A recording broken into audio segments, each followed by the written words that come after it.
Ayan. Marami nakahanap ng love pag pumasok dito sa tindahan, tita. I need love. Ito po is a sign of Chinese na wedding pakasal.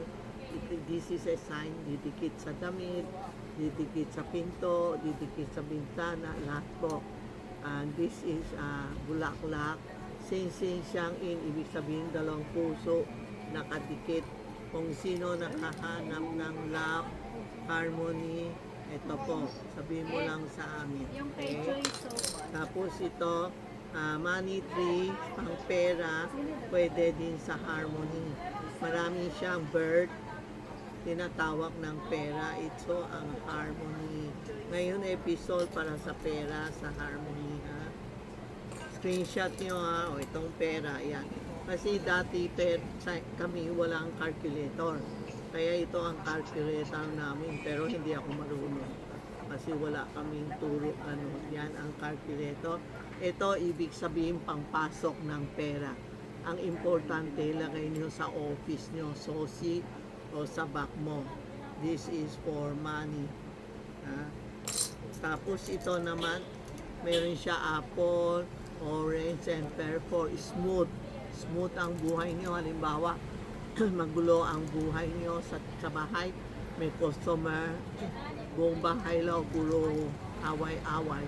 Sabi ko, lahat kayo maglagay ito. Ngayon, okay na sila. Sabi ka, tita, okay pala, ito, hindi siya naniniwala sa feng shui. Pero ngayon, okay na sila. Ha? Tapos itong horse, screenshot nyo, itong horse, para sa flying horse, ibig sabihin paunlat ang buhay natin, paunlat ang negosyo. Kasi next year is a horse year, medyo palagay ko paunlat ang business natin. No? Yan po. Yan. Horse, ang ganda. No? Yung apat.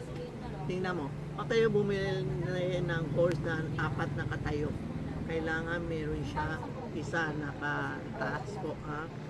Tapos ito, mirror, wishing mirror. Magwis ka, sarili mo sa kwarto, magwis ka. O may utang sa'yo, o makahanap ka ng boyfriend, o may nakas ka. Yan, magwis ka, ha? Wishing mirror. Ito, sa casino. Sipsuan, sipsi. Sa casino ito. Yan o. Diba? Pupunta ka casino, lagay mo sa bag o sabog. Lahat pwede. Kasi maraming number. Yan. Tapos ito, pera din.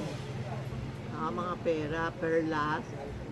Pera din. Maraming dragon. May anting-anting pa nakasulat. Dating ang pera. Ang pera din po ito. Kaya lahat ito, hawak ko. Puro pera, ha? Yan, mag-screenshot kayo and text Tita Maxi o Charmy Ongpin. Hanapin nyo si Inday or si Rena. Pero pag nag-PM kayo, pakilang sulat anong gusto nyo o kung may picture, isend nyo sa amin, susulat sa sasabihin namin sa iyo how much.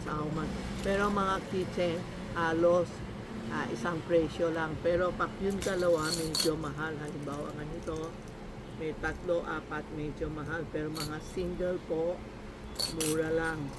Yung mga single, ganito, the same price lang.